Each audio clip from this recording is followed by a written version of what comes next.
Tim peneliti China Northwest University berhasil menggunakan teknologi Artificial Intelligence atau AI untuk mengidentifikasi monyet berhidung pesek emas Chinling. Tim peneliti yang mengembangkan teknologi ini menghabiskan waktu bertahun-tahun untuk mempelajari monyet berhidung pesek Chinling.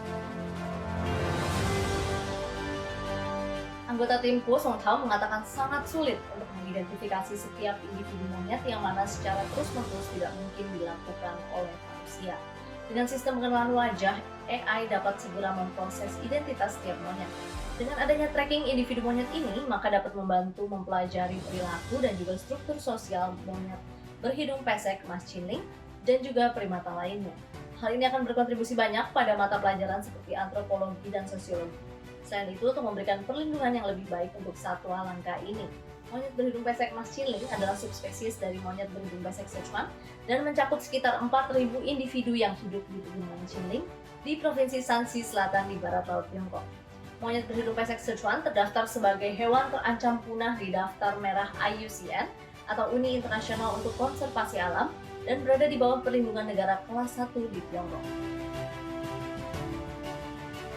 Tiongkok telah mulai memberikan vaksin COVID-19 ke 35 negara Afrika dan Komisi Uni Afrika.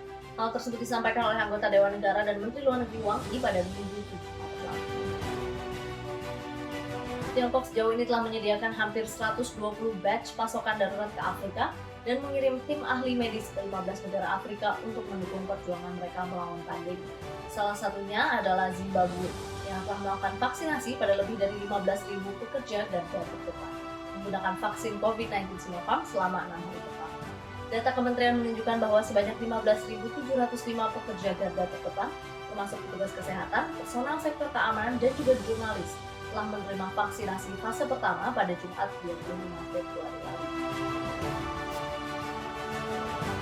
Menteri Luar Negeri Tiongkok Wang Yi mengatakan keseriusan negaranya membantu Indonesia sebagai pusat produksi vaksin COVID-19, khususnya di kawasan Asia Tenggara. Hal tersebut disampaikan dalam jumpa pers pada Minggu 7 Maret lalu.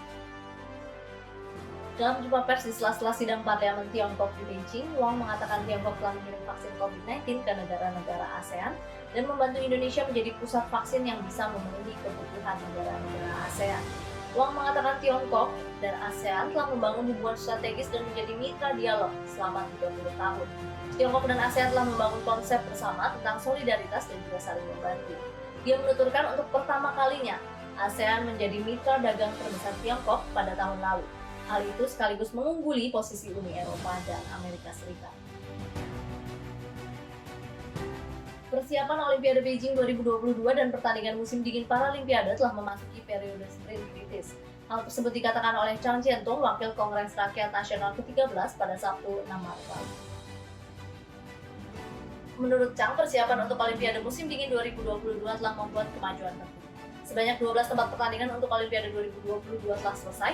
Kereta cepat dan jalan tol yang menghubungkan Beijing dengan kota tuan rumah Changjiakou juga sudah mulai beroperasi.